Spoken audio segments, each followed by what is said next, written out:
Hello दोस्तों, आज हम बात करेंगे अपने सिलेबस के अकॉर्डिंग एक नए टॉपिक के बारे में। वो टॉपिक है सेल डेथ। जहां सेल का मतलब होता है कोशिका और डेथ का मतलब होता है मृत्यु। कोशिका मृत्यु हम बात करेंगे कि कोशिका की मृत्यु यानी सेल डेथ जो होती है वो कैसे होती है या किसे कहते हैं, इसके बारे में हम लोगों को जो है डिटेल से बात करनी है। तो चलिए इसमें जो है कुछ बातें कर लेते हैं कि सेल डेथ जो होती है किसे कहते हैं या क्या होता है। Cell death is the biological process. कोशिका मृत्यु जो है वह एक बायोलॉजिकल यानी कि जैविक प्रोसेस मतलब होता है प्रक्रिया है।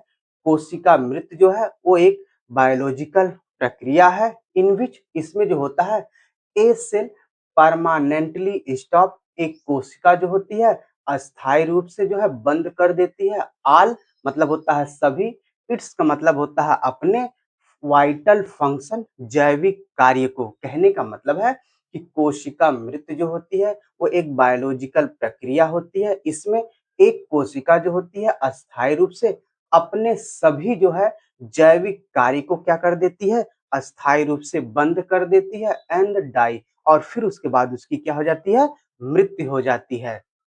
कह सकते हैं, एक बार दोबारा फिर देख लीजिए कि जो कोशिका मृत्यु है वो एक बायोलॉजिकल प्रक्रिया है। इसमें जो होती है एक सेल जो है अपने सभी जैविक जो कार्य होते हैं उनको अस्थायी रूप से जो है बंद कर देती है और फिर उसके बाद उसकी क्या हो जाती है, मृत्यु हो जाती है। यहाँ एक वर्ड लिखा है वाइटल फंक्शन, इसका क्या मतलब होता है, ये वर्ड इंडिकेट करता है कोशिका के जनन के, पोषण के, उत्सर्जन के और प्रजनन को जो है इंडिकेट करता है। अगर ये सारी चीजें सेल की अगर बंद हो जाए, अस्थायी रूप से जो है बंद हो जाए, तो सेल क्या हो जाती है, वो जो है उसकी क्या हो जाएगी, मृत्यु हो जाएगी। तो इस तरीके से हमने बात कर लिया जो है सेल डेथ के बारे में। तो चलिए इसके बारे में और डिटेल से बात करते हैं हम लोग जो है। द फॉलोइंग पैथोलॉजिकल कंडीशन, यहाँ फॉलोइंग का मतलब होता है निम्नलिखित। कह रहा है कि निम्नलिखित पैथोलॉजिकल कंडीशन ब्रिंग अबाउट माने इनके कारण एन इरिवर्सिबल सेल इंजरी। वो कह रहा है कि कुछ जो है पैथोलॉजिकल कंडीशन होती है जिनके कारण जो होता है इरिवर्सिबल सेल इंजरी होती है या सेल की जो है डेथ हो जाती है। इरिवर्सिबल सेल इंजरी ये वर्ड क्या इंडिकेट करता है, ये वर्ड इंडिकेट करता है, बताता है कि सेल में जब इंजरी हो जाए या ऐसी परिस्थिति आ जाए जहां से सेल जो है अपने आप को जो है अपने नॉर्मल होम्योस्टेसिस में नहीं आ पाए, तो सेल की जो है मृत्यु हो जाती है। यानी कि एक ऐसी कंडीशन को इंडिकेट करता है जहां सेल अपने आप को जो है अपने नॉर्मल होम्योस्टेसिस में नहीं आ पाती है, फिर उसके बाद उसकी क्या हो जाती है, मृत्यु हो जाती है। उसी को हम लोग जो इरिवर्सिबल सेल इंजरी कहते हैं या उसी को हम लोग जो है सेल डेथ कहते हैं। तो चलिए हम बात कर लेते हैं कुछ पैथोलॉजिकल कंडीशंस के बारे में जो ये बताती हैं कि सेल की मृत्यु जो होती है, सेल की डेथ जो होती है, वो कैसे हो रही है या सेल डेथ जो है वो कैसे हो रही है, तो उसको क्या कहेंगे। तो फर्स्ट में अगर हम पैथोलॉजिकल कंडीशन की बात करें, जो फर्स्ट वो है नेक्रोसिस, और जो सेकंड है वो है एपोप्टोसिस, और जो थर्ड वो है गैंग्रीन, और जो फोर्थ वो है कैल्सिफिकेशन। हमारे एग्जाम में सबसे ज्यादा अगर क्वेश्चन बनता है वो है नेक्रोसिस और एपोप्टोसिस के बारे में। पूछता है कि नेक्रोसिस के टाइप के बारे में बताइए या नेक्रोसिस किसे कहते हैं डिफाइन करिए, एपोप्टोसिस क्या है इसके बारे में बताना है और इसके मैकेनिज्म के बारे में। और क्वेश्चन बनता है कि difference between necrosis and apoptosis, यानी इनके बीच जो होता है अंतर को स्पष्ट करिए।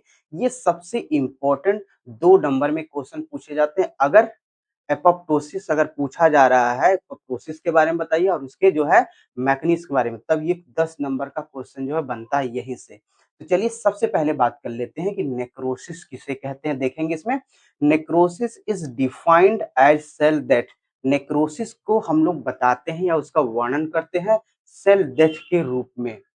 आगे बात करेंगे, रिजल्टिंग ड्यू टू मतलब बता रहा है के परिणाम स्वरूप, के कारण मतलब किसके कारण परिणाम स्वरूप ये होता है, to the loss of cell membrane activity. वो कह रहा है कि जब एक सेल जो है अपने जो मेम्ब्रेन की एक्टिविटी जो है लूज कर देती है, खत्म कर देती है, ओआर या by leakage of cellular content, या जब उसके जो सेलुलर कंटेंट होते हैं वो लीक होने लगे, जो है काज्ड बाय मतलब ये किनके कारण होता है, इन्फेक्शन, ट्रॉमा, टॉक्सिन और लैक ऑफ ब्लड फ्लो, जिसको हम लोग जो है एक्सीमिया कहते हैं। वो कह रहा है कि इनके कारण जो होता है, जब सेल की जो मेम्ब्रेन जो होती है अपनी एक्टिविटी जो है खो देती है, या उसमें जो सेलुलर कंटेंट होते हैं वो लीक होने लगते हैं, तो उसको हम लोग जो है नेक्रोसिस कहते हैं। यही नेक्रोसिस क्या करता है, सेल डेथ को जो है डिफाइन करता है, बताता है। समझ गए? तो किनके कारण होता है? इन्फेक्शन के कारण हो सकता है, ट्रॉमा मतलब होता है चोट के कारण हो सकता है, और टॉक्सिन और लैक ऑफ ब्लड फ्लो, यानी जब जो है ब्लड फ्लो की कमी हो जाएगी, तब उसके कारण जो होता है सेल की जो मेम्ब्रेन की एक्टिविटी होती है वो लूज हो जाएगी, और उसमें जो सेलुलर कंटेंट होते हैं वो लीक होने लगेंगे। यानी कि ये देखिए एक वर्ड यहाँ लिखा है लैक ऑफ ब्लड फ्लो, इसको हम लोग जो है एक्सीमिया कहते हैं। ये बार-बार जो है क्वेश्चन पूछा जाता है एग्जाम में कि इस्कीमिया जो है किसे कहते हैं, तो आप लिख सकेंगे कि लैक ऑफ ब्लड फ्लो, यानी कि जब ब्लड फ्लो की जो है कमी हो जाती है। तो ये तो बात हो गई जो है नेक्रोसिस के बारे में थोड़ी सी। हम इसके प्रोसेस के बारे में अभी बात करेंगे, उससे पहले बात कर लेंगे कि टाइप मतलब ये कितने प्रकार का होता है। हम यहाँ जो है मुख्य 3 प्रकार के बारे में बात करेंगे।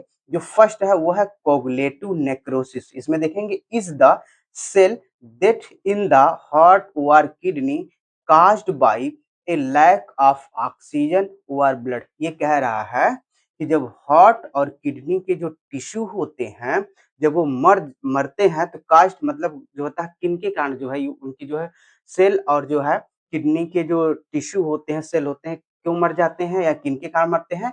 ए lack of oxygen over blood. जब वहां पर ऑक्सीजन या ब्लड की जब कमी हो जाती है, तो जो किडनी और हार्ट के जो टिश्यू या सेल होते हैं उनकी क्या हो जाती है? मृत्यु हो जाती है। जब इन प्रकार से जो उसकी मृत्यु होगी तो हम उसको कहेंगे कोगुलेटिव नेक्रोसिस। और याद रखिए जब ऑक्सीजन की कमी होती है तो हम उसको जो है हाइपोक्सिया कहते हैं। जब जो है ब्लड की कमी होती है तो हम लोग उसको जो है एक्सीमिया कहते हैं। हमने थोड़ा-सा उल्टा लिख दिया है। एक्सीमिया जो होता है वो ब्लड फ्लो की कमी को दर्शाता है, और ऑक्सीजन जो होता है, ये हाइपोक्सिया जो होता है वो ऑक्सीजन की कमी को दर्शाता है। थोड़ा-सा उल्टा हो गया, आप जो है इसको करेक्ट कर लीजिएगा। ये तो फर्स्ट टाइप के बारे में बात हो गई। तो चलिए अब हम सेकंड टाइप के बारे में बात करते हैं, लिक्विफैक्टिव नेक्रोसिस। ये क्या होता है? ऑकर्स मतलब ये कहाँ पाया जाता है? ड्यूरिंग मतलब ये किसके दौरान पाया जाता है? ए ब्रेन स्ट्रोक, यानी कि जब ब्रेन में स्ट्रोक हो जाए, और या बैक्टीरियल इन्फेक्शन हो जाए ब्रेन में। आगे क्या हो गया? लीडिंग, आगे क्या होगा? टू पस फॉर्मेशन, और वहां पर जो है पस का फॉर्मेशन हो जाएगा, यानी मवाद जो है बनने लगता है। उस कंडीशन को दर्शाने की हम लोग जो है लिक्विफैक्टिव नेक्रोसिस कहते हैं। ठीक है ना? तो ये तो बात हो गई सेकंड टाइप के बारे में। थर्ड के बारे में देखेंगे, कैशियस नेक्रोसिस देखेंगे। ये क्या होता है? इज सीन मतलब हम इसको कहाँ देख सकते हैं? इन ट्यूबरकुलोसिस, यानी कि ऐसे पेशेंट में जो ट्यूबरकुलोसिस से गुजर रहे होते हैं, टीबी से गुजर रहे होते हैं, रिजल्टिंग इन ए चीज like destruction of lung tissue. ये कह रहा है कि इसके परिणाम स्वरूप जब जो टीबी में जो ये सीन जो देखी जाती है कैसियस नेक्रोसिस, इसके परिणाम स्वरूप मतलब जो होता है इन ए चीज like destruction of lung tissue, जो लंग के टिश्यू होते हैं, ऊतक होते हैं, वो पनीर की तरह जो है फट जाते हैं। ये सीन जो है देखी जाती है कहाँ पर? टीबी के पेशेंटों में जो है देखी जाती है। और इस तरीके से जब लंग के टिश्यू जो है चीज लाइक जब फटते हैं तो उसको हम लोग जो कैसियस नेक्रोसिस कहते हैं। ये तो बात हो गई नेक्रोसिस के टाइप के बारे में। आप हमेशा याद रखिए एग्जाम में आपसे जो है ज्यादातर जो है टाइप्स के बारे में ही पूछा जाता है। नेक्रोसिस के टाइप के बारे में जो बताइए।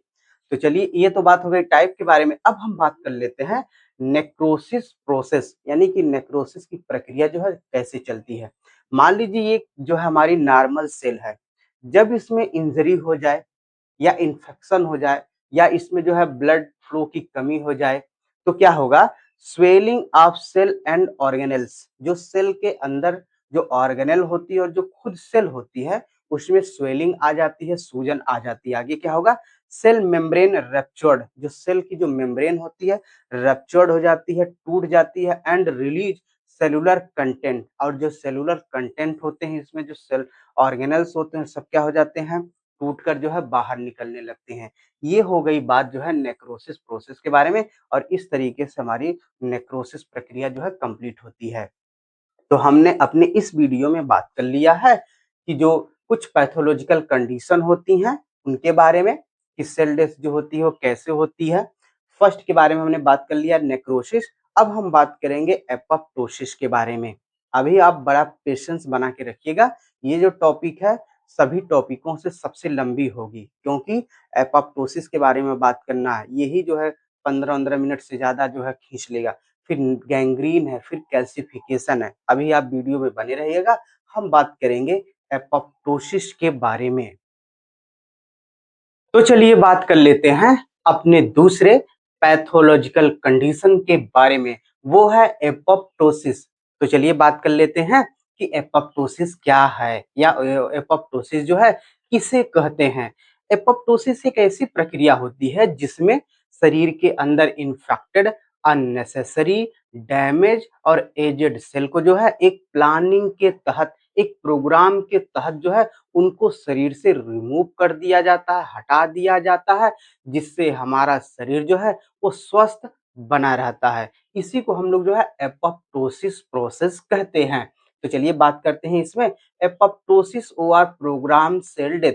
एपोप्टोसिस को हम लोग जो है प्रोग्राम सेल डेथ के नाम से भी जानते हैं, या इसको जो है इस नाम से भी जानते हैं।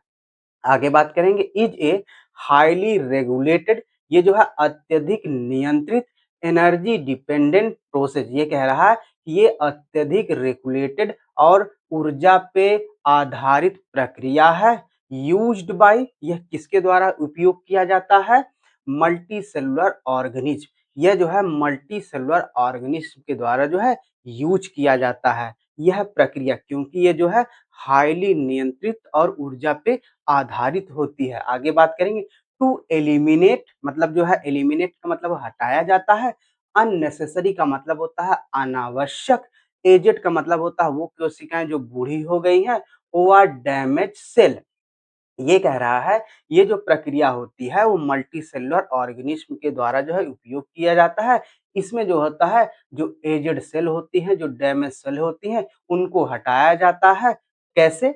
विदाउट काजिंग इन्फ्लामेशन, बिना सूजन के ही इनको जो है शरीर से हटा दिया जाता है। यानी कि इस प्रक्रिया के द्वारा हमारे जो बगल की जो कोशिका होती है, जो डैमेज सेल है और जो स्वस्थ सेल है, यानी कि जब डैमेज सेल को हटाया जाता है तो जो स्वस्थ सेल है उसमें जो है सूजन नहीं होती है। तो वही कह रहा है कि ये जो प्रोसेस होती है मल्टी सेलुलर ऑर्गेनिज्म के द्वारा होती है, और इसमें जो अननेसेसरी, अनावश्यक, एजेड और डैमेज जो सेल उनको हटाया जाता है बिना सूजन के ही।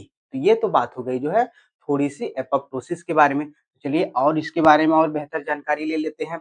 इट इज इसेंशियल फॉर, कह रहा है कि ये आवश्यक होते हैं के लिए, डेवलपमेंट, इम्यून सिस्टम रेगुलेशन, ये आवश्यक होते हैं इम्यून सिस्टम के रेगुलेशन के लिए, उसके विकास के लिए, एंड और किसके लिए, मेंटेनिंग सेलुलर होम्योस्टेसिस, और जो कोशिकीय होम्योस्टेसिस होती है उसके जो है मेंटेनेंस के लिए, उसके संतुलन के लिए, बाय मतलब किसके द्वारा, removing damage infected over unnecessary cell, माने जो डैमेज सेल है, जो इन्फेक्टेड सेल है, जो अननेसेसरी सेल है, उनको हटाकर या इनके द्वारा जो होता है हम कोशिकीय होम्योस्टेसिस को जो है मेंटेन करते हैं। ये तो बात हो गई थोड़ी सी एपोप्टोसिस के बारे में। अब हम बात करेंगे कि एपोप्टोसिस का जो प्रोसेस होता है, जो प्रक्रिया होती है वो कैसे चलती है। तो चलिए इसके बारे में बात करते हैं। ये देखिए हम इसको जो है स्टेप बाय स्टेप समझते हैं। ये होती है हमारी normal cell.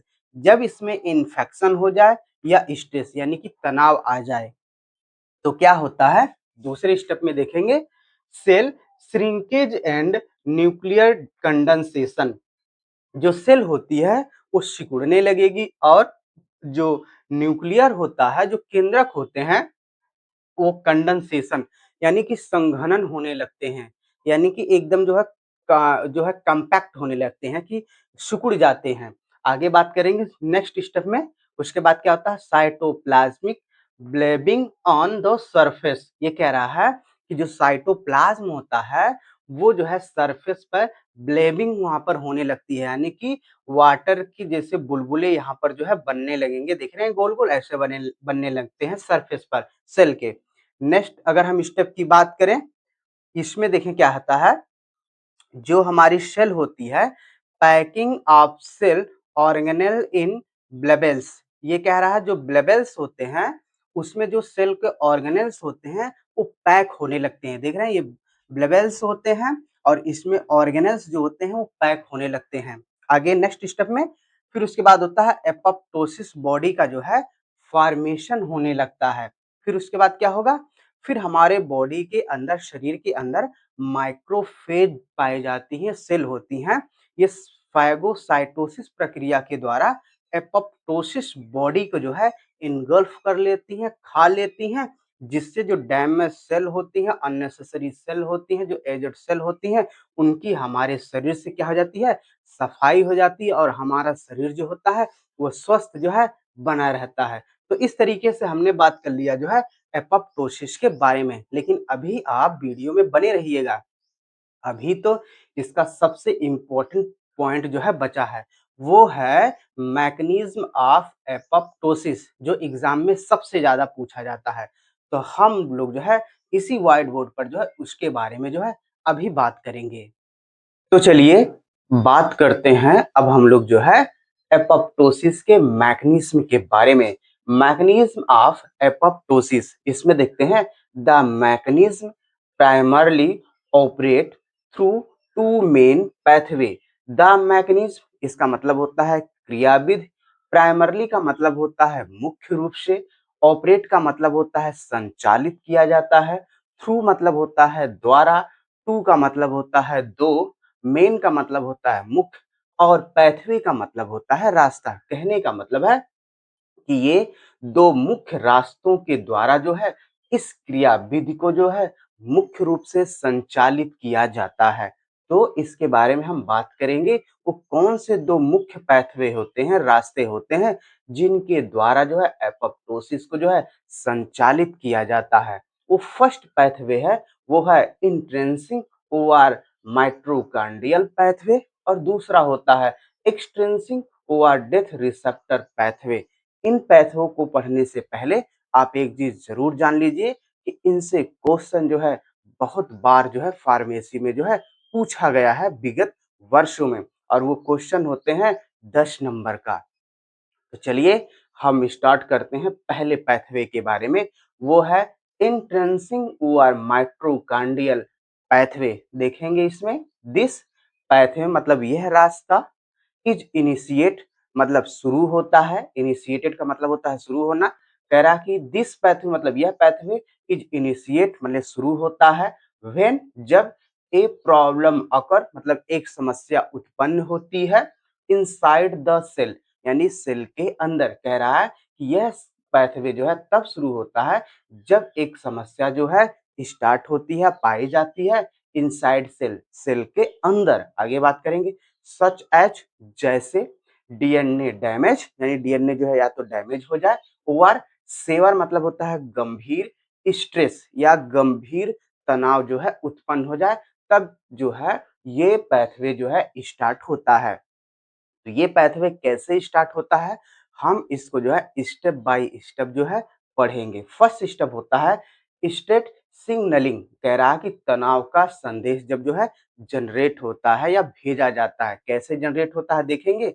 A D stress, A D stress का मतलब होता है अत्यंत गंभीर तनाव। सिग्नल जनरेट, एक अत्यंत गंभीर तनाव का जब सिग्नल संदेश जो होता है जनरेट होता है, उत्पन्न होता है इनसाइड द सेल, सेल के अंदर। ड्यू टू मतलब के कारण, काजेज मतलब उसका कारण बनता है, सच एच जैसे डीएनए डैमेज और रेडिएशन, यानी कि जब डीएनए डैमेज होगा या रेडिएशन होगा तो इनके कारण जो होता है एक अत्यंत गंभीर सिग्नल जो होता है जनरेट होता है सेल के अंदर। फर्स्ट स्टेप हो गया। सेकेंड स्टेप के बारे में बात करते हैं, एक्टिवेशन ऑफ माइट्रोकांड्रिया।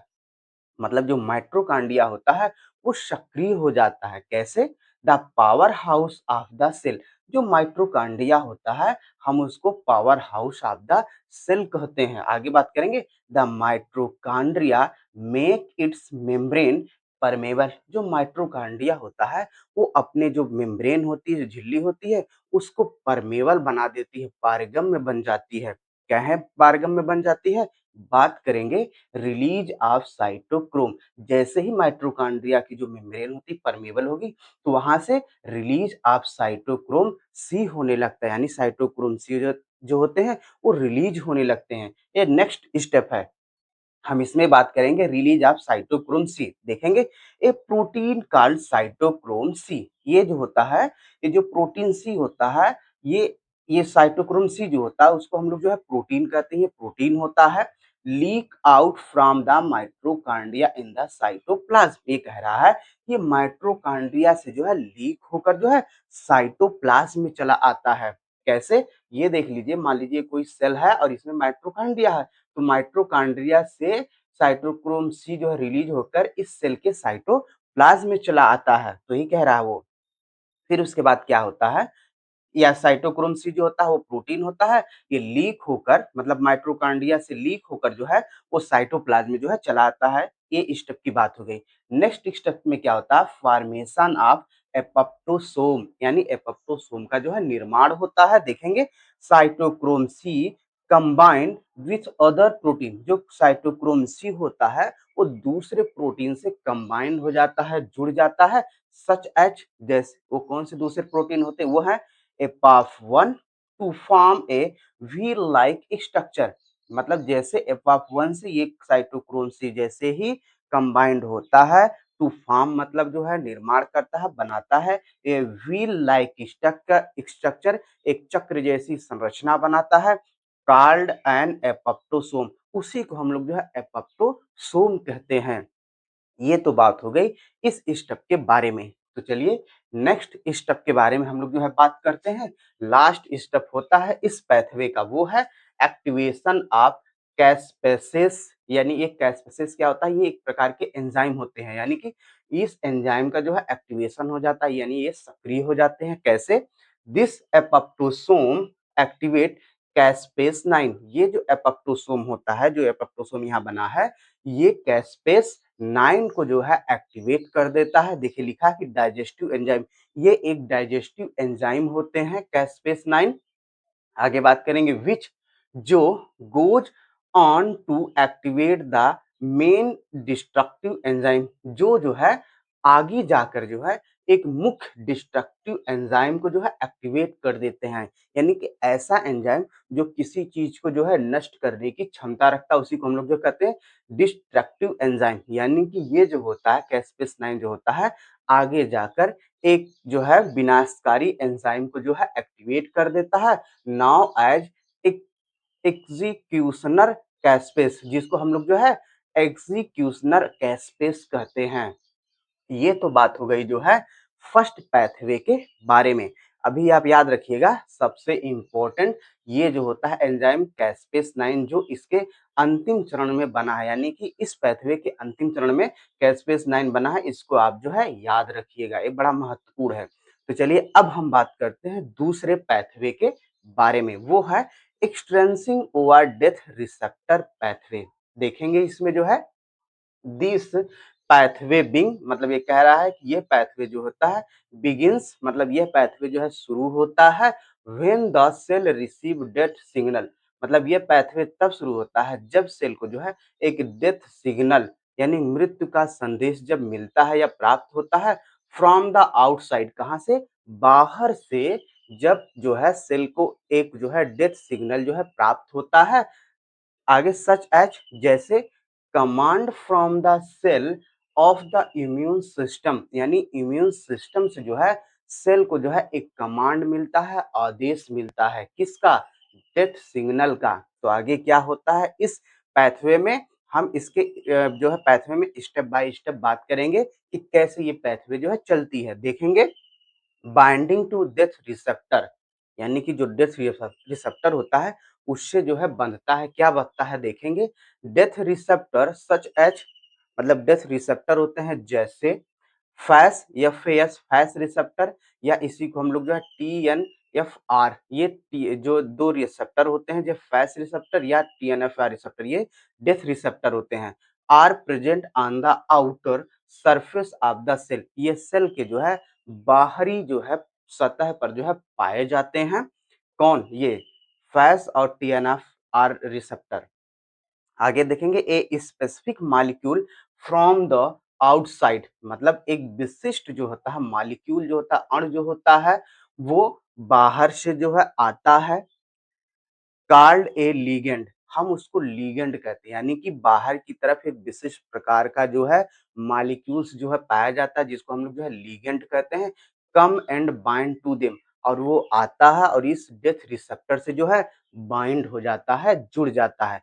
फिर क्या होता है नेक्स्ट स्टेप में देखते हैं, फॉर्मेशन ऑफ DISC कॉम्प्लेक्स, यानी DISC कॉम्प्लेक्स का जो है निर्माण होता है। देखेंगे आफ्टर बाइंडिंग, यानी बाइंडिंग के बाद a complex form inside the cell, binding के बाद सेल के अंदर जो होता है एक कॉम्प्लेक्स का जो है निर्माण होता है, विच इज कॉल्ड DISC, जिसको हम लोग जो है DISC कहते हैं। इसका पूरा नाम होता है डेथ इंड्यूसिंग सिग्नलिंग कॉम्प्लेक्स, मतलब इसका जो है निर्माण हो गया। अब क्या होगा, एक्टिवेशन ऑफ कैस्पेसेस, यानी कि जो अब कैस्पेसेस जो है एंजाइम का जो है एक्टिवेशन होगा, सक्रिय होंगे। कैसे?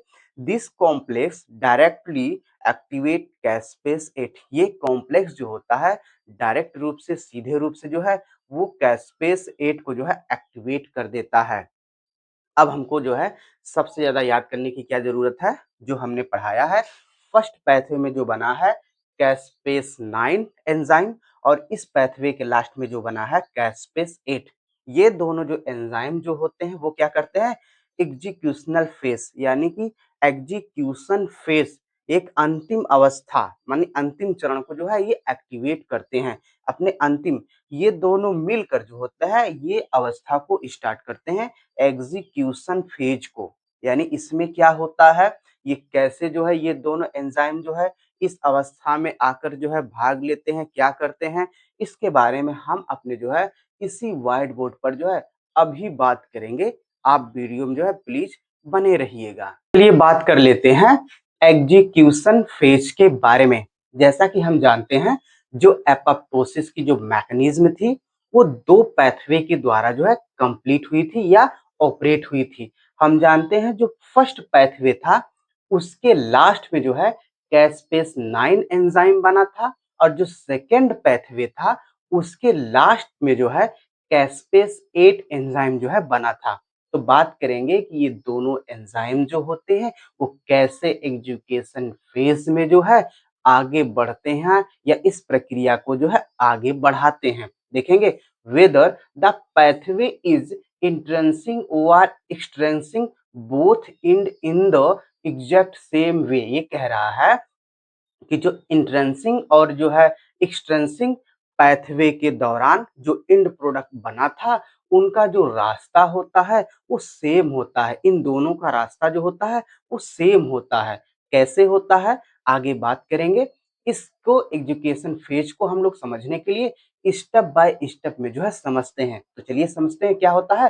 एक्टिवेशन ऑफ मेन कैस्पेस, क्या करते हैं ये दोनों एंजाइम जो होते हैं आपस में मिलकर मेन कैस्पेस को जो है एक्टिवेट कर देते हैं, सक्रिय कर देते हैं। कैसे? कैस्पेस 9 और कैस्पेस 8 वर्क टुगेदर, यानी कैस्पेस 9 और कैस्पेस 8 एंजाइम दोनों साथ मिलकर जब काम करते हैं टू एक्टिवेट कैस्पेस कैस्पेस 3 6 एंड 7, तो जब ये दोनों एक साथ काम करते हैं तो कैस्पेस 3 6 एंड 7 को एक्टिवेट कर देते हैं, सक्रिय कर देते हैं। आगे क्या होता है, दीज आर नॉन, यानी कि हम इसको जो है जानते हैं एज एजुकेशन कैस्पेस, हम इसको जो है एजुकेशन कैस्पेस के रूप में भी जानते हैं। यानी कि जो मेन कैस्पेस जब एक्टिव हुआ है इन दोनों के कारण, तो जो उसी को हम लोग जो है एजुकेशन कैस्पेस कहते हैं। चलिए आगे बात करते हैं। उसके बाद क्या होता है, break down of the cell, यानी सेल जो होती है वो टूटने लगती है। कैसे? दीज एंजाइम क्लेव, मतलब ये एंजाइम जो होते हैं क्लेव मतलब होता है तोड़ते हैं, द सेल माने सेल को, cytoskeleton and DNA into fragment. ये कह रहा है कि ये जो एंजाइम होते हैं वो सेल के साइटोस्केलेटन और डीएनए को जो है छोटे-छोटे खंडों में जो होते हैं तोड़ देते हैं। फिर उसके बाद क्या होता है, फॉर्मेशन ऑफ एपोप्टोटिक बॉडीज। जो एपोप्टोटिक बॉडी होती है उसका जो है निर्माण होता है। कैसे?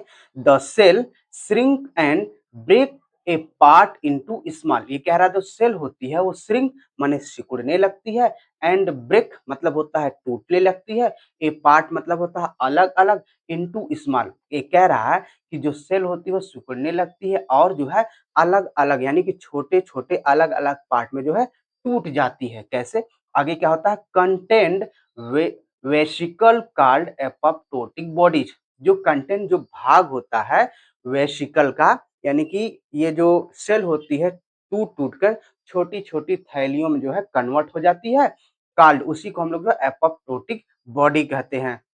जैसा कि मैंने आपको बताया था एपोप्टोटिक प्रोसेस में कि कैसे एपोप्टोटिक बॉडी का जो है निर्माण होता है एक वेसिकल के रूप में, थैली के रूप में, वही कह रहा है।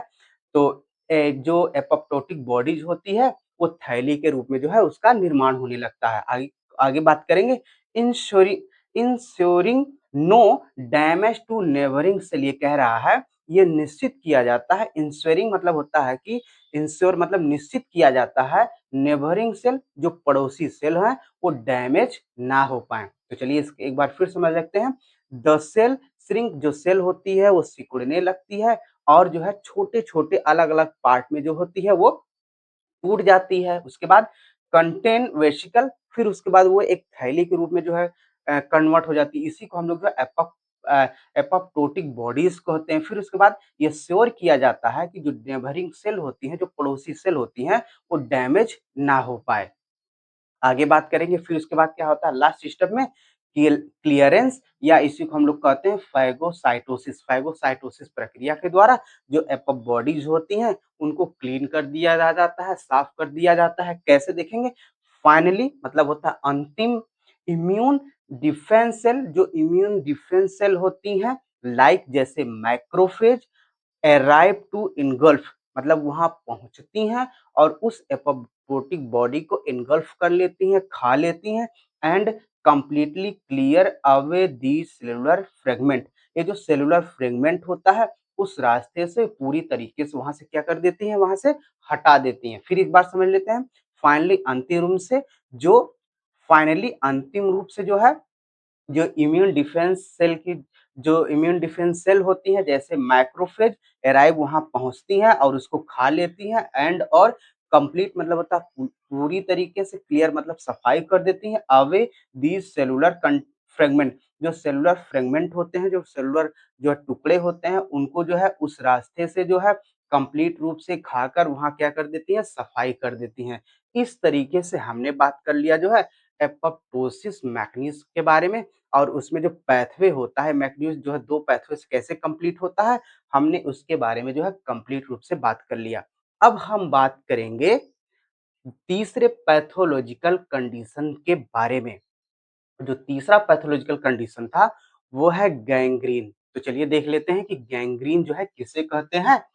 Gangrene is the death of body tissue from lack of blood supply। ये कह रहा है कि जब टिश्यू को जो है हमारे बॉडी के जो टिश्यू होते हैं, जब ब्लड सप्लाई की जो है कमी हो जाती है, जो टिश्यू होते हैं वो मरने लगते हैं, मर जाते हैं। उसी को हम लोग जो है गैंग्रीन कहते हैं। याद रखिएगा, जब टिश्यू के अंदर ब्लड फ्लो की कमी होती है उसके दौरान जब वो मरते हैं तो उसी को हम लोग जो है गैंग्रीन कहते हैं। देखेंगे, इट इज काज्ड बाय मतलब ये किन के कारणों के द्वारा होता है, इंजरी मतलब चोट के कारण, इन्फेक्शन के कारण, डायबिटीज के कारण।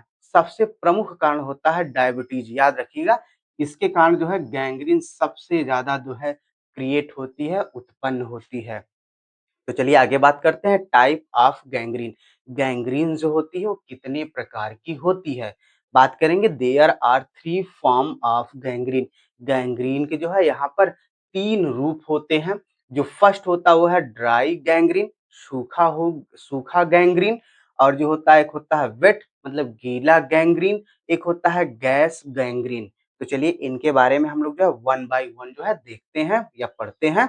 चलिए, ड्राई गैंग्रीन अकर मतलब ड्राई गैंग्रीन जो होती है अकर मतलब पाई जाती है व्हेन जब blood flow to tissue is blocked. Dry gangrene तब पाई जाती है जब टिश्यू को जो है ब्लड फ्लो जो होता है वो ब्लॉक हो जाए, बंद हो जाए उसको। ऑफ्टन ड्यू टू मतलब प्रायः किसके कारण? एथेरोस्क्लेरोसिस, एथेरोस्क्लेरोसिस कंडीशन में या डायबिटीज कंडीशन में विदाउट बैक्टीरियल इन्फेक्शन। ये बैक्टीरियल इन्फेक्शन के बिना ही होता है ड्राई गैंग्रीन। इसमें जो है एथेरोस्क्लेरोसिस एक डिसीज होती है और डायबिटीज भी डिसीज है। इनके कारण जो होता है ये ड्राई गैंग्रीन जो है उत्पन्न होता है और इनके कारण ही वहां पर ब्लड फ्लो की जो है कमी हो जाती है टिश्यू के अंदर। आगे बात करेंगे इसमें। इट इज काजेज मतलब इसके कारण जो होता है the skin to turn brown over black. जो इसके कारण जो स्किन होती है वो ब्लैक से ब्राउन हो जाती है, ड्राई अप एंड श्रिंक और वहाँ जो है सूखा हो जाता है वो स्किन। वह जो हमारी त्वचा होती है उस त्वचा में प्रेजेंट जो सेल होते हैं, जो टिश्यू होते हैं, वो सब क्या हो जाते हैं? ड्राई हो जाएंगे और श्रिंक और जो है सिकुड़ जाते हैं। ये तो बात हो गई जो है ड्राई गैंग्रीन्स के बारे में। अब हम बात करेंगे वेट गैंग्रीन के बारे में यानी गीला गैंग्रीन के बारे में देखेंगे। वेट गैंग्रीन डेवलप माने वेट गैंग्रीन जो होती है कब उसका विकास होता है, विकसित होती है? व्हेन जब tissue death is compli complicated by bacterial infection. ये कह रहा है कि वेट गैंग्रीन तब डेवलप होती है जब टिश्यू जो है डेथ हो जाती है। कॉम्प्लिकेटेड मतलब जो है एक जटिल तरीके से कैसे जो है टिश्यू जो है डेथ होती है बाय बैक्टीरियल इन्फेक्शन यानी बैक्टीरियल इन्फेक्शन के द्वारा जो है टिश्यू जो है डेथ हो जाती है। तो वहाँ क्या हो जाता है? वेट गैंग्रीन जो है डेवलप हो जाती है। कैसे? रिजल्टिंग इन इसके परिणाम स्वरूप इन ए मॉइस्ट मतलब वहां पर जो है मॉइस्ट आ जाता है, गीला हो जाता है। ब्लिस्टर मतलब फफोले पड़ जाते हैं एंड स्वेलन अपीयर हुआ और वहां पर जो है आपको सूजन दिखाई देगी। कहने का मतलब है कि वेट गैंग्रीन तब डेवलप होती है जब बैक्टीरियल इन्फेक्शन होता है जिसके कारण टिश्यू जो होती है वहां डेड हो जाती है। रिजल्टिंग उसके परिणाम स्वरूप क्या होता है? वहां आपको जो है गीला गीला दिखाई देगा, ब्लिस्टर फफोले दिखाई देंगे और वहां पर उस जगह पर आपको जो है सूजन दिखाई देगी। तो इस तरीके से हमने जो है बात कर लिया वेट गैंग्रीन के बारे में। अब हम बात करेंगे गैस गैंग्रीन के बारे में देखेंगे। ये डेंजरस, ये काफी खतरनाक होता है, रेयर टाइप और बहुत दुर्लभ प्रकार का होता है। कास्ड बाई और किसके कारण होता है? बैक्टीरिया के कारण होता है। कौन सा बैक्टीरिया? यूजुअली मतलब प्रायः कौन सा बैक्टीरिया होता है? क्लॉस्ट्रीडियम बैक्टीरिया होता है। इसके कारण जो है गैस गैंग्रीन जो है जनरेट होती है। दैट मतलब आगे बात करेंगे दैट जो प्रोड्यूस टॉक्सिन जो टॉक्सिन जो विष जो है उत्पन्न करती है एंड गैस और जो है गैस उत्पन्न करती है विदिन डीप मसल टिश्यू यानी कि जो काफी अंदर जो टिश्यू होते हैं, मसल के जो टिश्यू होते हैं उसके अंदर जो है टॉक्सिन और जो है गैस उत्पन्न करती है। कौन? ये क्लॉस्ट्रीडियम बैक्टीरिया। आगे क्या होता है? It is a life threatening emergency. ये लाइफ यानी जीवन बचाने वाली इमरजेंसी होती है यानी कि जीवन को जो है जोखिम वाली इमरजेंसी होती है। यानी अगर इसका ट्रीटमेंट ना किया जाए तो व्यक्ति की मृत्यु जो है वो निश्चित हो जाती है। तो इस तरीके से हमने जो है गैंग्रीन के बारे में जो है बात कर लिया। इसको और अच्छे से जानने के लिए हमने तो अच्छे से आपको पढ़ा ही दिया है, लेकिन बेहतर तरीके से आप देख सकते हैं कहाँ प्रेजेंट होती है, कैसे दिखाई देती है। इसको आप नेट की सहायता से देख सकते हैं इसके इमेज को, गैंग्रीन को। तो अब हम बात करेंगे इस वीडियो में जो है लास्ट पैथोलॉजिकल कंडीशन के बारे में, वो है कैल्सिफिकेशन। अभी आप वीडियो में जो है बने रहिएगा। तो चलिए बात कर लेते हैं अपने लास्ट पैथोलॉजिकल कंडीशन के बारे में, वो है कैल्सिफिकेशन। हम बात करेंगे कि कैल्सिफिकेशन क्या है और किसे कहते हैं। तो चलिए बात करते हैं इसमें। कैल्सिफिकेशन है एक्युमुलेशन ऑफ कैल्शियम। जब कैल्शियम का जो है जमाव होने लगता है टिश्यू के अंदर, सेल के अंदर, तो हम उसको जो है कैल्सिफिकेशन कहते हैं। और इसके साथ और क्या-क्या जो है इसका एक्युमुलेशन होता है इसमें देखेंगे। salt together with smaller amount of iron, magnesium and other mineral salt in tissue, ये कह रहा है जब टिश्यू के अंदर, सेल के अंदर जो है साल्ट टूगेदर विथ, मतलब इसके साथ साल्ट भी, स्मॉल अमाउंट में आयरन, मैग्नीशियम और मिनरल साल्ट साल्ट जो होते हैं जब कैल्शियम के साथ जो है मिलकर टिश्यू के अंदर, सेल के अंदर जो है जमा होने लगते हैं, तो हम उसको जो है कैल्सिफिकेशन कहते हैं। इसलिए कह रहा है कि इट इज कॉल्ड कैल्सिफिकेशन, तो हम इसको जो है कैल्सिफिकेशन कहते हैं। तो चलिए इसको एक बार और समझ लेते हैं। कैल्सिफिकेशन क्या होता है? जब कैल्शियम के साथ जो होता है स्मॉल अमाउंट में iron, magnesium, mineral salt tissue के अंदर या सेल के अंदर जमा होने लगते हैं, तो हम उसको जो है कैल्सिफिकेशन कहते हैं। आगे बात करेंगे लोकेशन, मतलब कैल्सिफिकेशन कहाँ होता है, इसका स्थान कहाँ होता है? वो होता है आर्टरीज, और होता है ब्रेस्ट, और होता है कार्डियक वाल, और होता है ज्वाइंट और टेंडांस में इसका लोकेशन होता है। यहाँ पर कैल्शियम जो है जमा होने लगते हैं। काजेज, कारण का बात करेंगे कि कौन कौन से कारण होते हैं। वो होते हैं लॉन्ग टर्म इन्फ्लामेशन, अगर लंबे समय तक आपको अगर सूजन रहती है, और क्रोनिक डिसीज है, कोई पुरानी बीमारी है, और व्यक्ति जो है एजेड हो गया है, बूढ़ा हो गया है, तो उसके कारण जो होता है कैल्शियम का जो है कैल्सिफिकेशन होने लगता है टिश्यू या सेल के अंदर। चलिए आगे बात करते हैं। Calcification can be two type, calcification जो होता है वो दो प्रकार का होता है। फर्स्ट है डिस्ट्रोफिक कैल्सिफिकेशन, और सेकेंड होता है मेटास्टैटिक कैल्सिफिकेशन। फर्स्ट के बारे में बात करेंगे, डिस्ट्रोफिक कैल्सिफिकेशन। तो बात करेंगे कि ये क्या होता है, जो है देखेंगे। Dystrophic calcification is abnormal deposition of calcium salt in damage degenerated dead tissue. ये कह रहा है कि डिस्ट्रोफिक कैल्सिफिकेशन में जो होता है एबनॉर्मल, मतलब होता है अनियमित या असामान्य प्रकार के, जब डिपोजिशन होने लगता है, उसका जमा होने लगता है कैल्शियम का, कैल्शियम साल्ट का इन डैमेज टिश्यू, डीजनरेटेड जो नष्ट हो रहे हैं टिश्यू, और जो डेड टिश्यू होते हैं जब उनके अंदर जो है असामान्य तरीके से कैल्शियम का जमा होने लगता है, तो हम उसको जो है डिस्ट्रोफिक कैल्सिफिकेशन कहते हैं। आगे बात करेंगे। वाइल, जबकि serum calcium and phosphorus level remain normal, ये कह रहा है जबकि सीरम में जो कैल्शियम होता है, जो फास्फोरस का जो लेवल होता है, जो स्तर होता है, वो रिमेन नॉर्मल रहता है, यानी कि समान रहता है। फिर भी जो है कैल्शियम का जो है यहाँ पर जो डैमेज टिश्यू हो रहे हैं, और जो नष्ट हो रहे हैं टिश्यू, और जो डेड टिश्यू है, वहां पर इनका जो है एक्यूमुलेशन होने लगता है, डिपोजिशन होने लगता है, उसी को हम लोग जो है डिस्ट्रोफिक कैल्सिफिकेशन कहते हैं। समझ गए? ये क्यों होता है? क्योंकि ये वहाँ पर होता है जहाँ टिश्यू डैमेज हो गई है, या डिजेनरेट नष्ट हो रही है, या टिश्यू जो है डेड हो चुकी है। वहाँ पर इस तरीके कैल्शियम का डिपोजिशन होता है, तो हम उसको जो है डिस्ट्रोफिक कैल्सिफिकेशन कहते हैं। तो चलिए दूसरे टाइप के बारे में बात कर लेते हैं, मेटास्टैटिक कैल्सिफिकेशन। इसमें बात करेंगे। Metastatic calcification is deposition of calcium salt in normal healthy tissue. ये कह रहा है कि जो मेटास्टैटिक कैल्सिफिकेशन होता है, इसमें जो होता है जो टिश्यू होते हैं वो हेल्दी होते हैं और नॉर्मल होते हैं, और उसमें जो है कैल्शियम साल्ट का जो है डिपोजिशन होने लगता है, तब हम उसको जो है मेटास्टैटिक कैल्सिफिकेशन कहते हैं। इसमें बात करेंगे प्राइमरली काज्ड बाय, माने प्रमुख, मतलब किसके कारण ये होता है, किसके द्वारा ये होता है? हाइपर कैल्सीमिया, अगर कैल्शियम का लेवल अगर हमारे ब्लड के अंदर बढ़ जाए, या जो है हाइपर फास्फोटेमिया, या हमारे ब्लड के अंदर फास्फोरस का लेवल अगर बढ़ जाता है, तो उस कंडीशन में जो हमारे हेल्दी टिश्यू होते हैं, नॉर्मल टिश्यू होते हैं, उनके अंदर कैल्शियम का डिपोजिशन होने लगता है, उसी को हम लोग जो है मेटास्टैटिक कैल्सिफिकेशन कहते हैं। इस तरीके से हमने बात कर लिया कि कैल्सिफिकेशन किसे कहते हैं। इस तरह हमने जो है सेल डेथ टॉपिक को जो है कंप्लीट कर दिया। ये टॉपिक जो थी हमारी यूनिट की सबसे जो है लंबी टॉपिक थी। हम अपने नेक्स्ट वीडियो में इस यूनिट के लास्ट टॉपिक के बारे में बात करेंगे।